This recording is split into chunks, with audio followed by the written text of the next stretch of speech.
where 4.3% of GDP is spent on R&D. Not surprisingly, the innovation index and wealth creation of these countries has increased accordingly. And I think it would be amiss if I do not mention the huge contributions of Dr. Ataur Rahman, who is with us today. It was only during his tenure as chairman of the Higher Education Commission and later as minister that this spending rose to a substantial level. Unfortunately, it has dipped back again. And also, I think the country would remember in golden words his overall contributions to the higher education sector.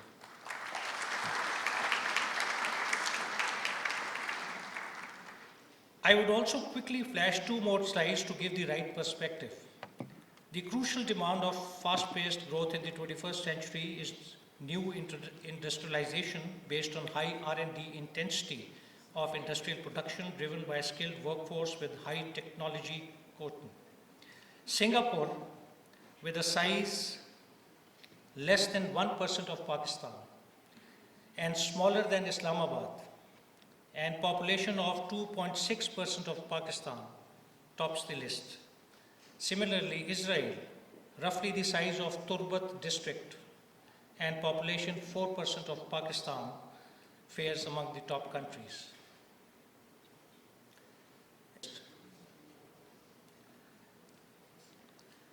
Ladies and gentlemen, in the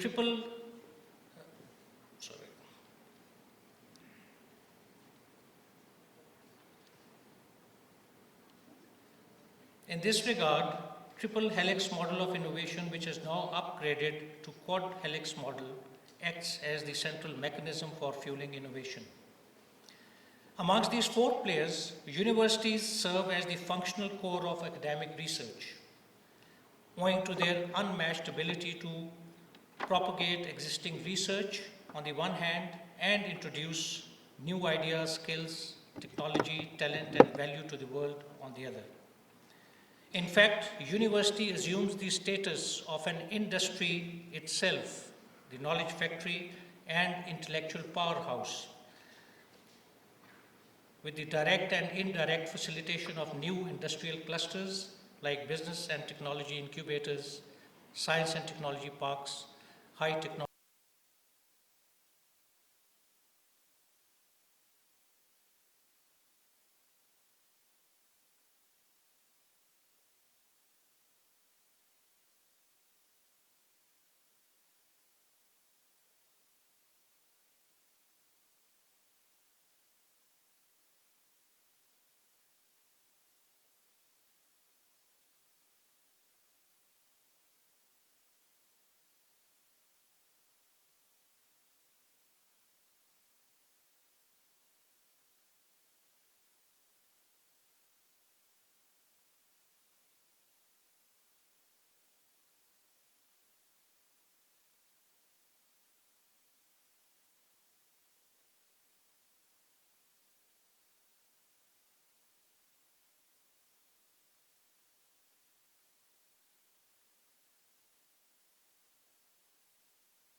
upgrade their comprehensive science and technology-based research and knowledge production capacity. It is a foregone conclusion that public funding is the major source in bankrolling this journey towards knowledge economy. At the end, I would like once again to extend my thanks to Honorable Minister and all the speakers who represent the vanguard of knowledge economy in Pakistan.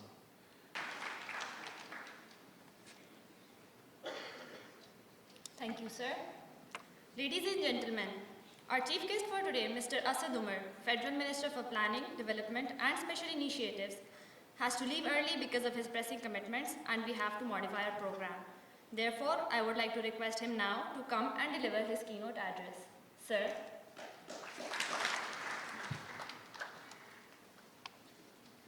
don't think I'll be needing that. Bismillah ar-Rahim. Assalamu alaikum. I want to thank the faculty management of NUS for inviting me here. Academic institutions में जाके, I don't know बाकी सबके साथ होता है कि नहीं होता, I get a buzz. And the conversations that take place in higher academic institutions in Pakistan are very, very different from what you normally hear in the rest of the country. Talk is about the future, it is about hope, it's about knowledge. There is an energy in these institutions, so therefore I love visiting. और नस तो है भी मेरे हल्के के अंदर, तो all the more reason for me to be here.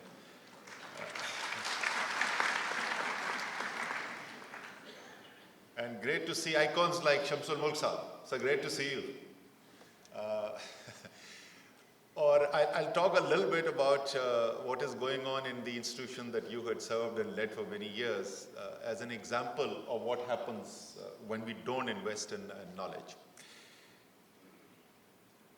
हमने interestingly, as I was sitting there, doctor Ashfaq से मेरी मुलाकात हुई तो मुझे इकोनॉमिक्स याद आ गई, और मुझे बैठे बैठे भी याद आया कि the first time I ever did a television program with Imran Khan, this must have been about 10-12 years back, मेरा सियासत से कोई लेना देना नहीं था. I talked about the production possibility frontier and how do you move it. So essentially theory बड़ी simple सी है. फैक्टर्स ऑफ प्रोडक्शन है किसी मुल्क के अंदर, और वो फैक्टर्स ऑफ प्रोडक्शन डिटरमिन करते हैं कि उसकी प्रोडक्शन पॉसिबिलिटी फ्रंटियर क्या है या प्रोडक्शन पॉसिबिलिटी कर्व क्या ड्रॉ किया जाए. उसको मूव करने के दो तीन तरीके हैं. एक तो बहुत सारे बच्चे पैदा करें, आप पॉपुलेशन बढ़ा दें, उसमें अल्हम्दुलिल्लाह we have done well. However, the most dramatic transformations that can take place are through induction and diffusion of technology by increasing the knowledge base of society. And that's why it is so central to everything that we attempt to do. It also should be a driving force for us कि दुनिया का जो पहली university है वो कहीं बरतानिया में, फ्रांस में, अमेरिका में या चीन में नहीं बनी थी. वो सबसे पहली दुनिया की यूनिवर्सिटी एक मुसलमान मुल्क के अंदर बनी थी. तो हमें तो वैसे ही कि जिस मज़हब का पैगाम ही इकरा से शुरू हो, तो हमें तो from both the points of view of material progress in society as well as the message of our religion, we should be driven towards knowledge, towards seeking knowledge. And मेरी अपनी बहन जो है बड़ी, उनसे मेरी आर्गुमेंट होती है, वो she keeps on saying नहीं वो जो इल्म हासिल करने के लिए अल्लाह ताला ने कहा है और पैगंबर सल्लल्लाहु अलैहि वसल्लम ने कहा है वो दीन की नॉलेज है. तो मैं उनसे पूछता हूँ आपा ये मुझे बताएं ये चाइना में किसको दीन सीखने के लिए भेज रहे थे. So we have to seek knowledge for the sake of itself. यहाँ तक तो I agree with you, and therefore a lot of the numbers, the stats that we just saw कि हमारी research publications increase हो रही हैं, हमारी universities के अंदर research projects हो रहे हैं, it's very good. But ये sustainable उस वक्त होगा when we are able to link the knowledge creation which is taking place in these universities with the solution of real problems of our society and country. And unfortunately at this point in time, we don't look towards our universities or our think tanks or our research institutions for those solutions, except perhaps in the domain of national security. Wahan pe ostracized by the world and the pressing need for us to move ahead, wahan pe humne indigenous capability develop ki and we look towards those institutions for those solutions. But simple things, जैसे मैं कह रहा था कि मैं शम्सुल मुल्क साहब के इंस्टीट्यूशन की मैं बात करूँगा. आजकल शम्सुल मुल्क साहब एक बड़ी डिबेट चल रही है, आज या कल के अंदर मैंने मीटिंग भी एक चेयर करनी है. दियामीर भाषा डैम बनना है, उसकी इंजीनियरिंग का काम जो है वो पाकिस्तानी फर्म को दिया जाए या इंटरनेशनल फर्म को दिया जाए. And that's a real debate going on, and the 2 points of view are कि जब तक आप अपनी इंजीनियरिंग इंस्टीट्यूशंस को अपॉर्चुनिटीज़ नहीं देंगे तो वो डेवलप कैसे करेंगे capacity. And the counter is कि इतने बिलियंस ऑफ डॉलर्स जहाँ स्पेंड होने जा रहे हो, how can you take a risk and you have to go and seek for help from outside. अच्छा, वो दियामीर बादशाह में तो मुझे समझ में आती है, ये तरबेला से हमने पानी लेके आना है, Karachi sorry Islamabad and Pindi are both severely short of water, तो हमें वहाँ से पानी ट्रांसमिट करना है, इस्लामाबाद और पिंडी तक लेके आना है। उस प्रोजेक्ट के लिए भी जो इश्तहार निकला है उसके अंदर इंटरनेशनल कंसल्टेंसी के लिए इश्तहार निकला है। अगर हम हमारे इंस्टीट्यूशंस इतने डिके कर गए हैं कि हम तरबेला डैम से इस्लामाबाद पानी लाने के लिए we need to go out and seek help from engineers outside Pakistan. So how will you deal with the pressing issues that the nation faces?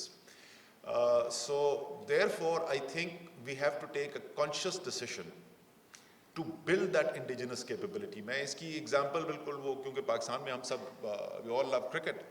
So I give the example of cricket के बिल्कुल ऐसी बात है कि हम 30 साल तक जो है क्रिकेट बैन कर दें, और 30 साल क्रिकेट बैन करने के बाद जब पहली सीरीज खेलने का फैसला करें तो ऑस्ट्रेलिया के खिलाफ हम टेस्ट सीरीज स्टार्ट कर दें, और 3 मैच होंगे, तीनों मैच में फेंटा पड़ेगा, पाकिस्तान फारिग हो जाएगा, and then I will turn around and say कि यार देखो मैंने समझाया पाकिस्तानी क्रिकेट नहीं खेल सकते। So it's a question of, if you don't believe in it, and we have allowed our institutions of knowledge, our institutions of engineering, technology to decay and become redundant, and because they become redundant, now we say कि हमारे पास it's so interesting। उस दिन मैं standing committee में national assembly के गया था, उन्होंने कहा कि जी एक बड़ा मसला हमने यहाँ पर देखा है, सिपे के कॉन्टेक्स्ट में बात हो रही थी कि पता नहीं 20,000 या 30,000 पाकिस्तानी स्टूडेंट चाइना गए हुए। So the fact that our students were going out and trying to learn whatever is available, best available in the world, was seen as a problem. But I'll go back to what I was saying earlier, and that's the challenge, and I was really happy to see that slide जिसके अंदर आपने जन साहब you were showing, जो पिछले 2 साल के अंदर आपकी जो you have been able to translate the work which has been done here into business success, and that's critical because that's where the momentum will come from, that's where the funding will come from, which does not mean that the federal government itself is going to shirk its responsibility in funding. आपने बिल्कुल सही कहा कि जितनी funding जाएगी उतनी होगी improvement. Obviously, there are financing constraints, and as I was saying in the last meeting to Dr. Atar Rahman, I absolutely, if I don't invest for the future today, then I will not have a future which is worth arriving at. But at the same time, I cannot ignore the fact that मेरे इस वक्त पूरा मुल्क तो छोड़ें, इस वक्त इस्लामाबाद के अंदर साफ पीने का पानी नहीं है लोगों को, so I have to balance my needs. But despite that balance, एक बहुत बड़ी गलतफहमी मैंने recently सुनी, I saw it on TV also, कि जी डेवलपमेंट फंडिंग कट कर दी है हायर एजुकेशन की। ये किस किस्म की हुकूमत है? इमरान खान तो असद उमर इतनी तकरीरें करते थे कि तालीम जो है वो सेंट्रल है और हायर एजुकेशन की फंडिंग कट कर दी है, डेवलपमेंट बजट्स कट हो गए। So I was very perturbed when I came and I inherited this portfolio. So I took out the PSDP and I was pleasantly surprised. Here are the facts. In the year 2017-18, which was the last year before our government came in, HSC development expenditure was 16.4 billion rupees. 16.4 arab rupees. In the first year of this government, 2018-19, despite facing the worst balance of payment crisis that we've ever faced, the Higher Education Commission development expenditure was 18.8 billion rupees, i.e. 14% higher than what it was ever before.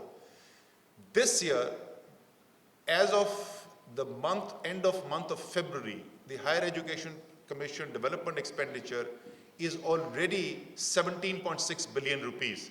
So पहले 8 महीने में we've already spent more on higher education development expenditure than we did in the entire year 2017-18. The full year budget of HEC is 29 billion rupees, and uske alawa the Knowledge Economy Task Force that Dr. Ataur Rahman heads also has elements of their projects which are actually higher education expenditure, including higher education ki scholarships hai, and there are other projects. If I put them together, इस साल का higher education development budget is more than double what it was just 2 years back. So the importance of channelizing more funding into higher education is very much recognized, and that is something that we are working on. Now the project that I want to undertake for myself, and did I see Zuhair Khalik somewhere? Huh? There he is. I thought, yeah, I saw him. So Zuhair, what we have to do in this coming year, Zuhair National Incubation Center ke andar is leading the effort there, ji. Very strong private sector background. What we need to do is we need to create a effective, robust platform. जहाँ पे ये quad helix की बात हो रही है ना, इसके लिए we need to provide a structured platform. And ये कुछ चीज़ें होती हैं कि आपकी ज़िंदगी में आप बोलते हैं यार ये काम ऐसे क्यों नहीं होता, और and then you actually get the opportunity. लेकिन it takes a little bit time for it to sink in. I remember नई हमारी गवर्नमेंट आई हुई थी, को महीना 1.5 महीना हुआ था गवर्नमेंट फॉर्म किए हुए. So the Prime Minister says कि मैं रात को टीवी पे देख रहा था, उस पे ऐसा समथिंग जो बड़ी नाइंसाफी की बात हो रही थी. I said कि ये क्या हो रहा है, ये कितना जुल्म है. And my wife says, आप वज़ीर आज़म हैं, ये आपने ठीक करना है. So now this whole idea, I've been discussing this. Dr. Shaukat Hamid होते थे जी, member Science and Technology Planning Commission के. I remember having a number of conversations with him during my private sector days. So this is something, inshallah ताला, next year का जो हम PSDP बनाएंगे और जो हम objective set करेंगे, that's one of the objectives that we want to work on ji. And उसके लिए we will try and reach out to NUST also. Dr. Ataur Rahman obviously has to provide guidance in that, and inshallah ta'ala we will try and create a robust platform. जिससे सबसे पहले तो हमारा कम से कम 10 साल का हम strategic plan तो develop करें ना कि how do we bring all these forces together, कि जो knowledge base जैसे मैंने पहले कहा कि जो इस वक्त एक सूरत हाल है industry, and that's the last thing I'll comment on, something for me to leave you with. हालांकि as already acknowledged कि मुझे बड़ी खुशी हुई कि आपने काम किया, but that's something for the academia of Pakistan. मैंने ये बड़े academic institution के leader से ये सुना है गिरा करते हुए कि हमारी industry जो है वो engage नहीं करती. So I will just leave you with that thought कि industry के जो leaders हैं सर, उनकी ज़िंदगी में एक ही उनका सबसे important मकसद होता है, और वो होता है पैसा बनाना. So if you have knowledge through which they can make money, and obviously the academic institutions believe they do, then why would they not utilize it? Then I think there is some room for introspection here in trying to figure out कि क्यों नहीं, why is it happening that I have this ability to help the Pakistani business make more money, become more productive, more competitive, and they're not utilizing the knowledge that I have. So some degree of introspection will be useful, but as I said, we will try and play a role by creating that platform where these people, all the 4 important segments of society, can come together and jointly develop a strategy which will, inshallah, take Pakistan forward. And we have come a long way in terms of our knowledge development, our research capability. And inshallah ta'ala, we will soon be at a point which will be, when we look back, will be seen as a tipping point. And inshallah ta'ala, Pakistan goes and joins the ranks of a standing in the international community, which many of our private citizens do. As individual citizens, we have produced amongst the best in the world. And inshallah, collectively as a whole, we will also be joining those ranks. Thank you very much once again for inviting me.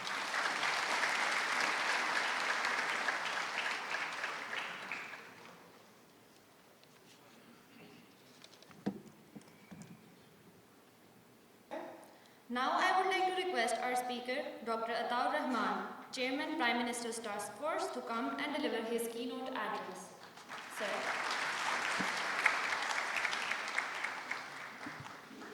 Thank you. Umar Sahib, Director Sahib, Tania Sahib, Tashfaq Sahib, honorable guests, excellencies, ladies and gentlemen, dear students, Assalamu alaikum. आज की दुनिया इल्म की दुनिया है. ये समझ लिया है कि हमारी असल दौलत जो है आगे बढ़ना है. बरतानिया के प्राइम मिनिस्टर को ब्राइटन में एक कॉन्फ्रेंस थी. ये पूछा गया आज से 10-12 साल पहले, what are the 3 top priorities of your government? His response was spontaneous: education, education and education. अगर हमें आगे बढ़ना है तो यही हमें करना पड़ेगा. पहले 1.5 साल में मुश्किलात के बावजूद, जैसे आपने सुना कि मौजूदा हुकूमत ने हायर एजुकेशन का बजट अब तकरीबन दुगना हो चुका है अगर आप सब चीज़ एक जगह मिला लें. लेकिन that is the path forward, not just higher education but all the way. सबसे बड़ा मसला लोअर लेवल एजुकेशन का है. Without the foundation you can't move forward. College education is a black hole. किसी कोई ध्यान नहीं देता, और कॉलेजेस जब तक मजबूत नहीं होंगे तो आप आगे नहीं बढ़ सकते. And of course higher education and the linkages to which about which we have just heard.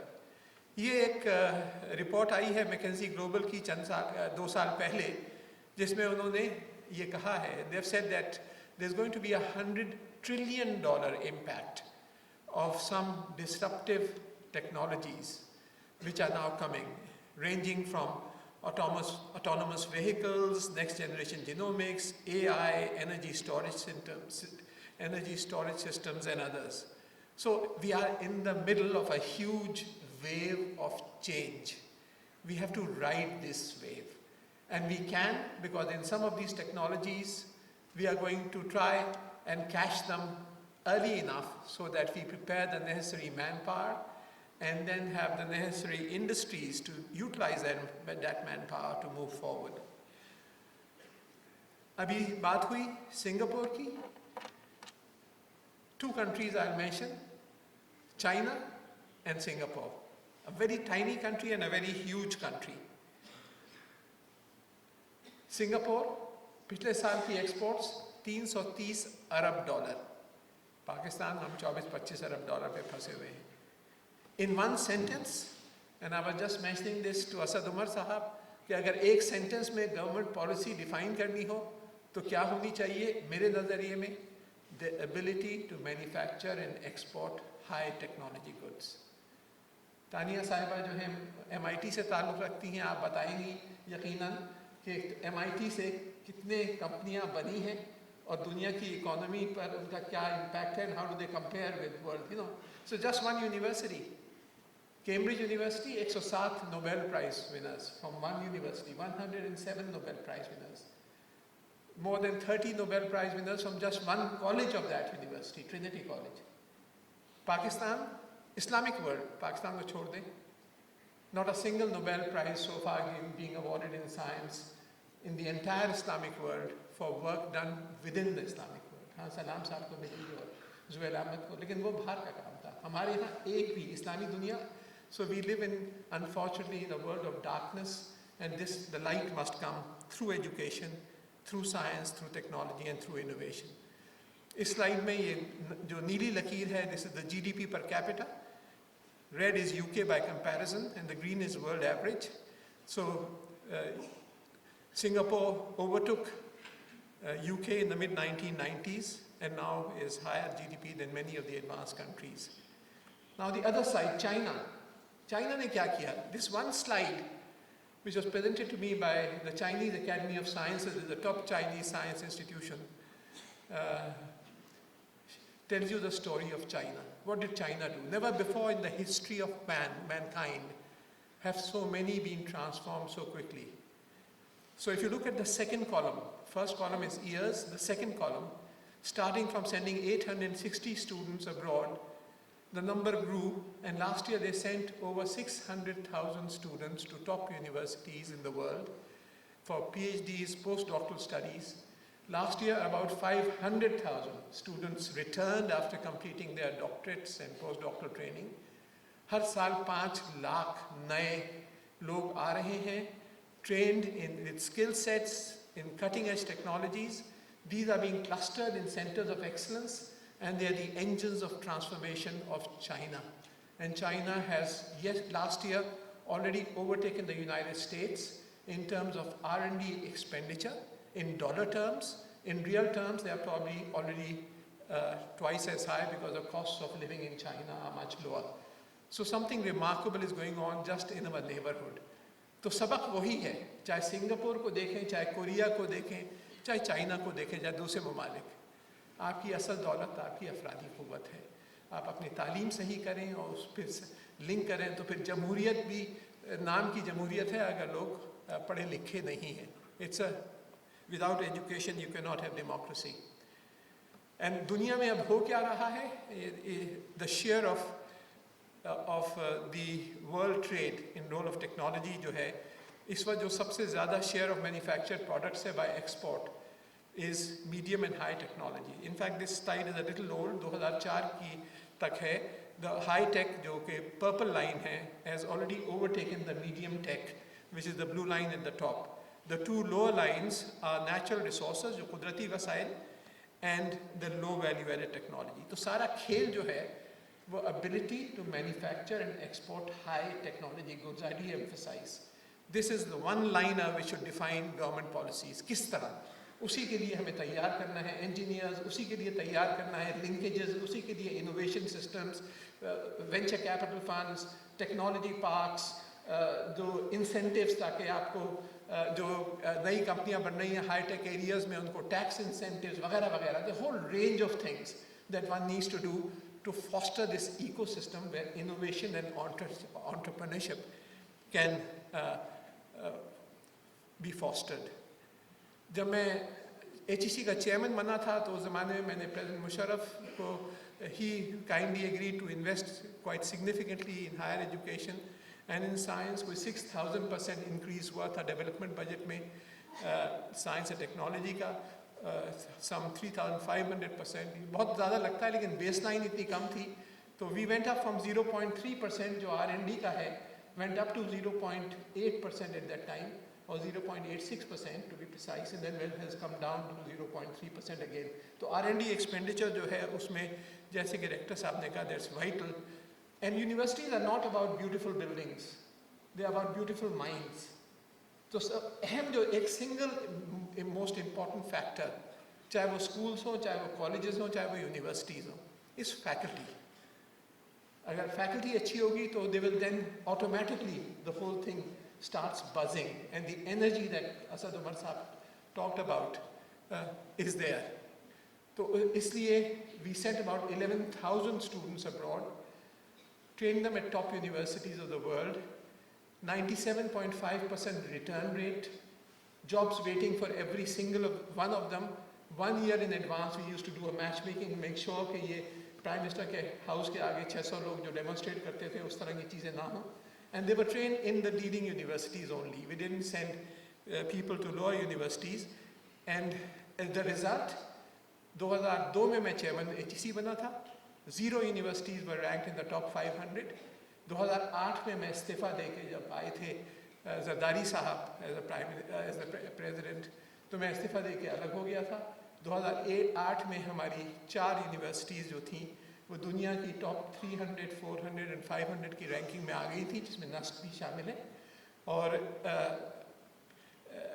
so something good happened in those 6 years and there were many reports जिसमें जो चेयरमैन है United Nations commission on science technology and development Austria के थे उस वक्त Michael रोडे, उन्होंने ये लिखा था कि कोई और मुल्क नहीं है दुनिया में जितने इतनी तेज़ी से इतने कम अरसे में आला तालीम में तरक्की की हो जितना पाकिस्तान है. And more recently, Thomson Reuters, which is the world's leading ranking agency, wrote an article which was headed "Another Brick in the Wall," BRIC, compared Pakistan with Brazil, Russia, India, and China, and concluded that Pakistan has emerged as the country with the highest percentage of highly cited papers. The emphasis on quality, citations are a reflection of quality. As compared to other BRIC countries. So there was something remarkable which was happening.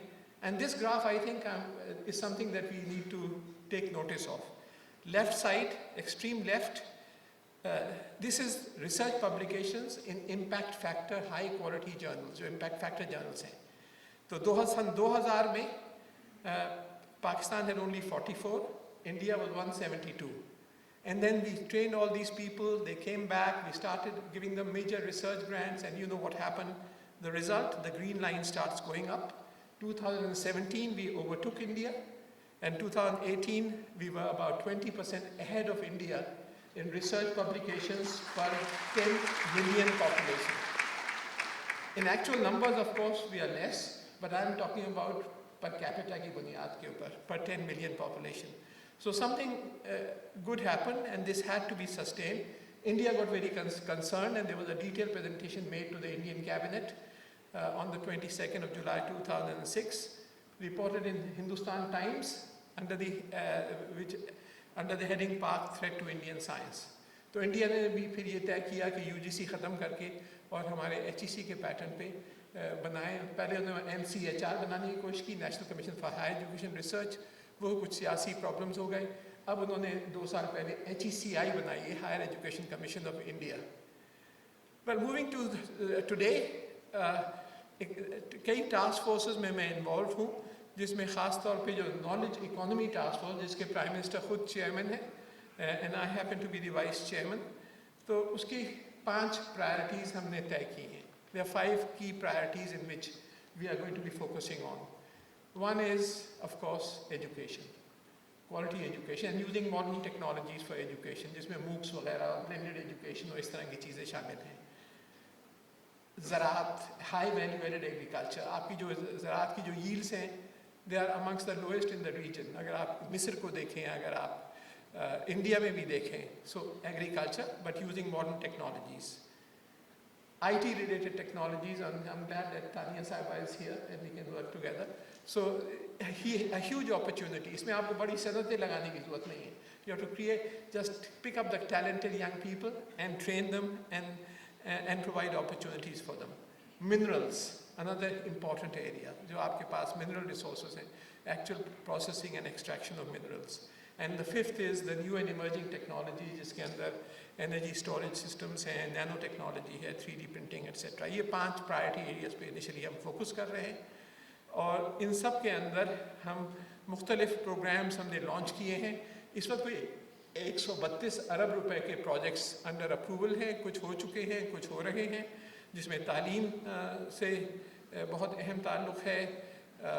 applied industrial research को promote करने के लिए अभी हम Pakistan Austrian university बना रहे हैं, जो इस साल काम करना शुरू कर देगी इंशाल्लाह सितंबर अक्टूबर में, हरीपुर में है।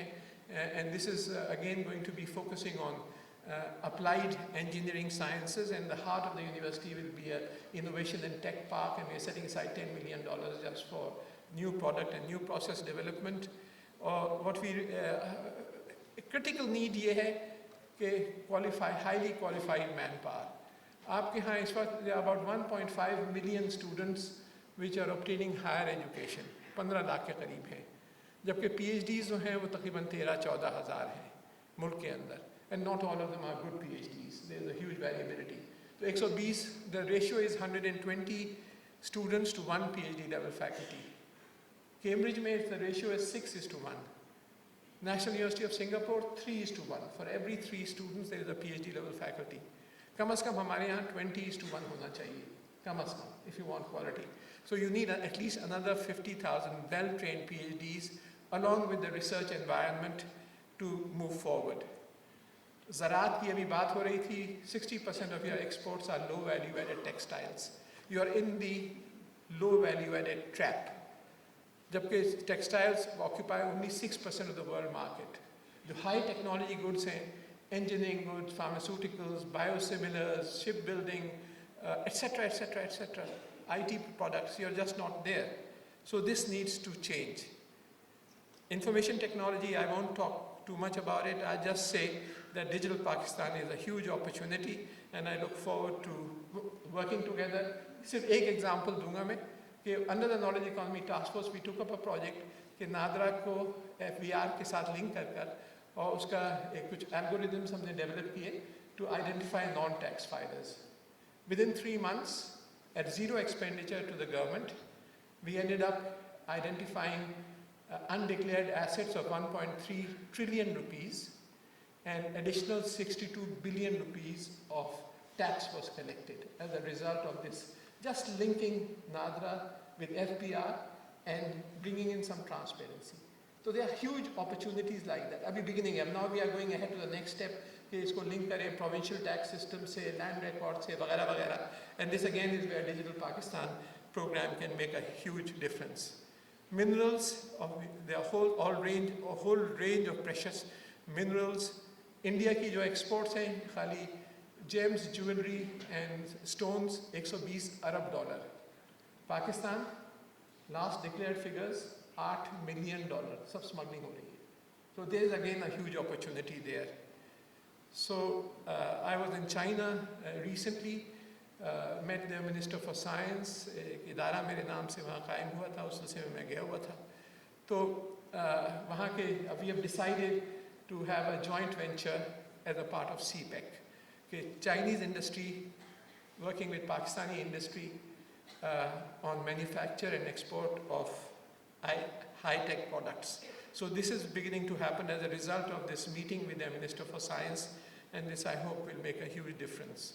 And so it is here that I think the establishment of high-tech industrial clusters could make a big difference. And we need to link FDI with knowledge transfer. आंखें बंद करके बाहर से खाली टेक्नोलॉजी लेने के बजाय critically important that we strengthen our own companies, and government contracts should go to Pakistani companies, and if they don't have the technology, then they may partner with foreign companies, but on the condition that there is genuine element of technology transfer. That's vital. So this single policy measure can make a huge difference in the IT industry, for instance. इसी तरह अभी मैं बात कर रहा था foresight exercises. This is a standard procedure for each country to work out its roadmap. There is a standard procedure. वो हम follow नहीं करते रहे. Pakistan must do this on regularly as other countries do. And of course, finance are important in all these. But in the last 5 minutes that I have left, I just want to give you a glimpse of the fourth industrial revolution and how truth has become stranger than fiction. जो आप परियों की कहानियाँ पढ़ा करते थे, आज हकीकत बन के सामने आ गई हैं. Some scientists have taken the genes from the firefly, Jugnuki, and put them into orchids. And lo and behold, you have orchids which shine in the dark. Golden rice has been developed with provitamin A built in to produce provitamin A, and then there are thousands of lives being saved of children who used to die because of vitamin A deficiency. आम आपको गर्मियों में सिर्फ क्यों मिलते हैं, सर्दियों में क्यों नहीं? कुदरत ने, अल्लाह ताला ने उनके अंदर ऐसे जीन्स डाल रखे हैं. It is a biological clock which tells them when to flower and when to fruit. Scientists have learned how to turn these genes on and off. So you are now coming into an era where you will have vegetables and fruits round the year. लाखों साल लगते हैं नए पौधे develop होने में through evolution.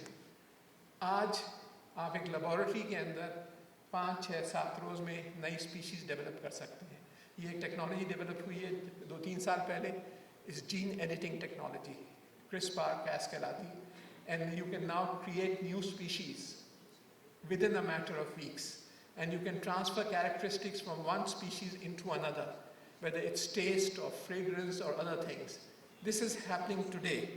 Truth is indeed stranger than fiction. 3D printing के बारे में आपने बहुत सुना है. Human organs are now being produced by 3D printing. A kind of an inkjet printer, उसको modify करके उसमें human cells को grow करते हैं, और फिर layer by layer वो you can produce parts of living human kidneys through 3D printing. The blind can today see with their tongue.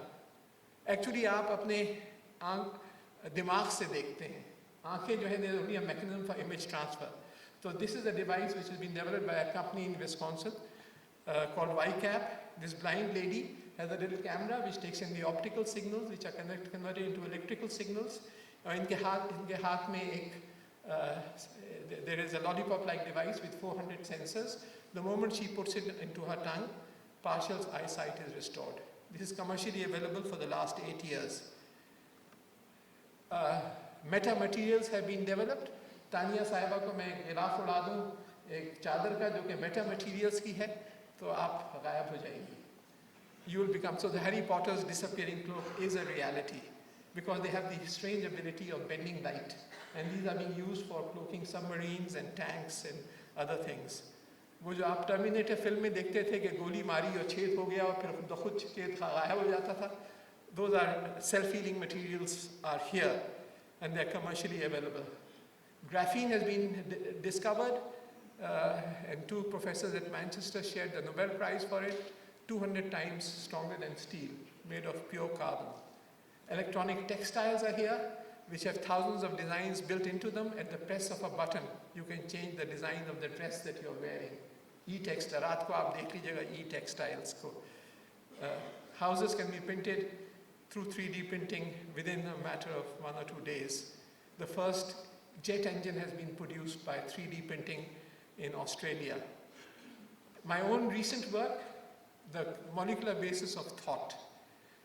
आपके यहाँ 100 अरब न्यूरॉन्स हैं आपके दिमाग में, और हर न्यूरॉन जो है 10,000 से न्यूरॉन से गुफ्तगू कर रहा है, तो 100 billion times 10,000 neurons, arguably the most complex object in our universe, is your own brain. So what is the chemistry of thought? Thoughts are not abstract. Thoughts are made of atoms and molecules. This is a holy grail of science. Very little is known. So we have worked for the last 10, 15 years. We have more than 25 US patents in this field. We have proposed mechanisms of thought storage, thought recall, the chemistry of thought. And logic is an overlay of certain molecular patterns that are formed in the glycoproteins present in the human brain. This has led us into looking at neurodegenerative diseases like epilepsy, Parkinson's, Alzheimer's, and others. We've isolated molecules which are strongly anti-epileptic from plant extracts, and we have US patents, and these are undergoing clinical trials. So I just will end this, as my time is up, by saying that we live in a world where knowledge is the driving force for socio-economic development. And I'm glad that the present government has realized this, and as time goes, we'll be moving more and more towards strengthening our school, college, and university education, towards strengthening research, and particularly towards promoting innovation and entrepreneurship. My thanks again, Director Saab, for inviting me here. Thank you. Assalamu alaikum.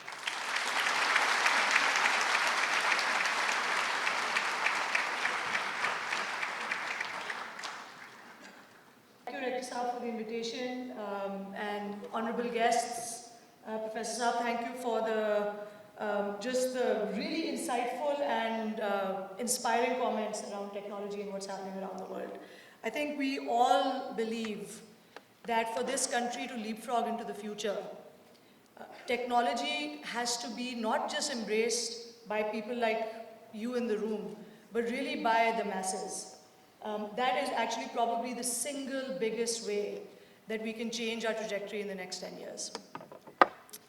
So let me start by saying, by showing you a number. I know you can see that normally the slide builds up, and I ask the audience to guess what this $8 billion is. But if you look at the last 4 years, if Pakistan was punching at its weight, हमारी roughly $8 billion की digital investment आनी चाहिए थी. And किस तरह derive हुआ है ये number? This number has been derived by comparing Pakistan to Southeast Asia, which has a number of countries, and you take Singapore out, but has a number of countries that have very similar dynamics. Countries like Indonesia, very similar to us in size. Countries like Vietnam, that was war-torn 4 decades ago. And if you prorate that number, and you sort of look at the dynamics, if we were punching at our weight in this sector, this is the amount of money that could have flown in. And you can only imagine the amount of job creation, the amount of billion-dollar companies that it would have created. And this is despite having a booming digital ecosystem. I think the speakers before this mentioned, we have 72 million smartphone users. It's amongst the 6th highest in the world, and also amongst the fastest growing.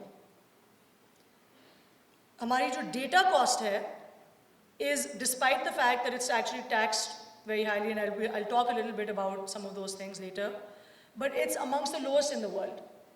And again, you've heard the speakers talk about our youth. 64% of our youth is under the age of 30. And despite having these factors, why is it that we are not being able to attract the level of investment that a number of other countries, and I won't talk about India and I won't talk about China, because we all hear about those all the time, but countries like Indonesia, countries like Vietnam, even countries like Philippines are now being able to attract. And this is a very quick look at the VC investment per capita, so the venture capital investment per capita. And if you look at it across the board, I won't compare us to the countries at the top, but look at some of the countries towards the bottom of the list. We are currently lower than Nigeria and Bangladesh.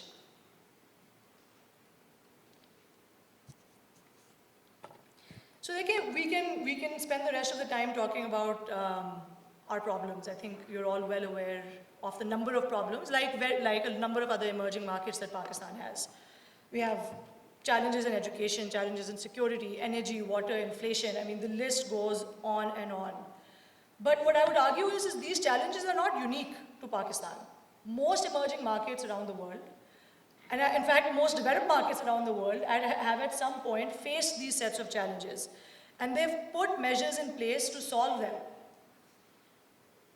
The boxes you see that are in green now are actually specific challenges that a number of other countries have solved using technology. Right? And if you look at things like low tax recovery, it's a problem that absolutely can be solved through tech.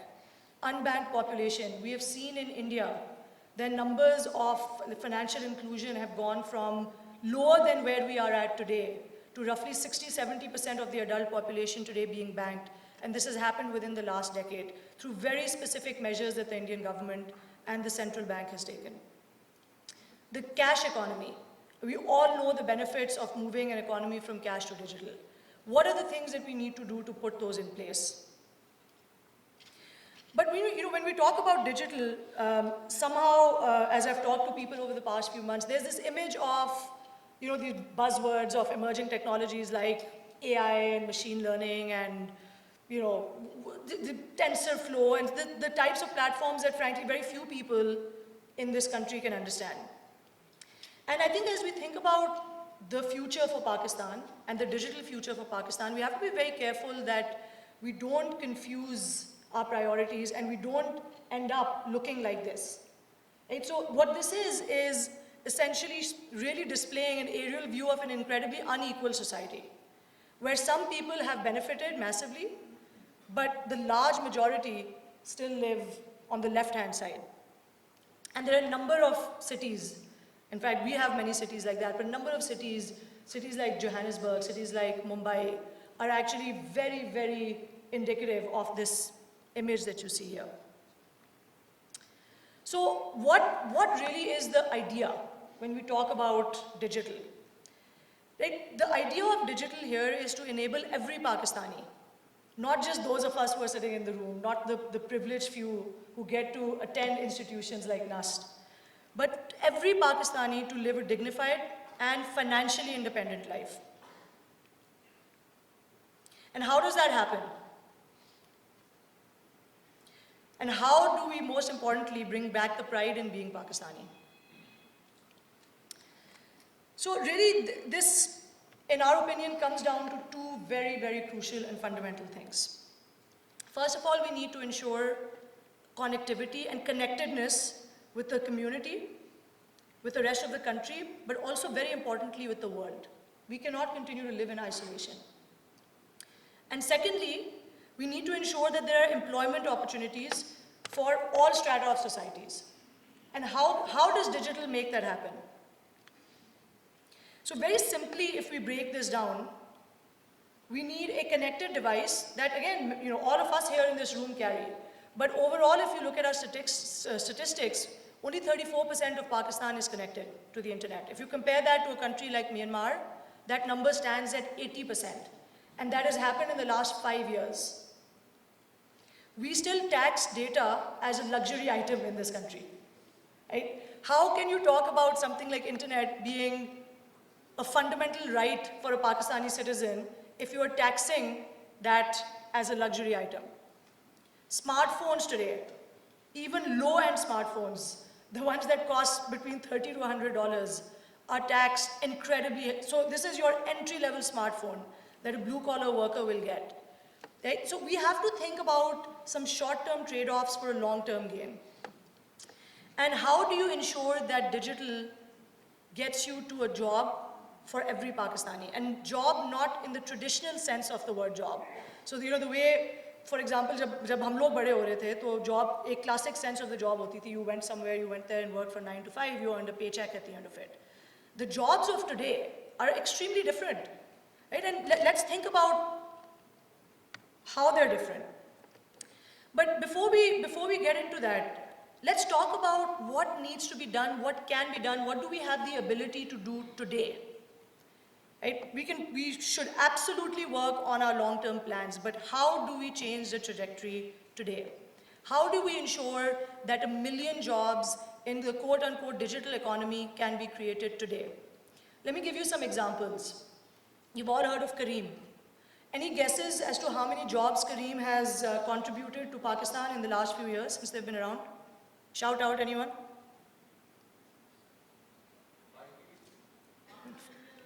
5 million to ज़्यादा stretch हो गया है, लेकिन they have actually contributed over 500,000 jobs just in the past few years.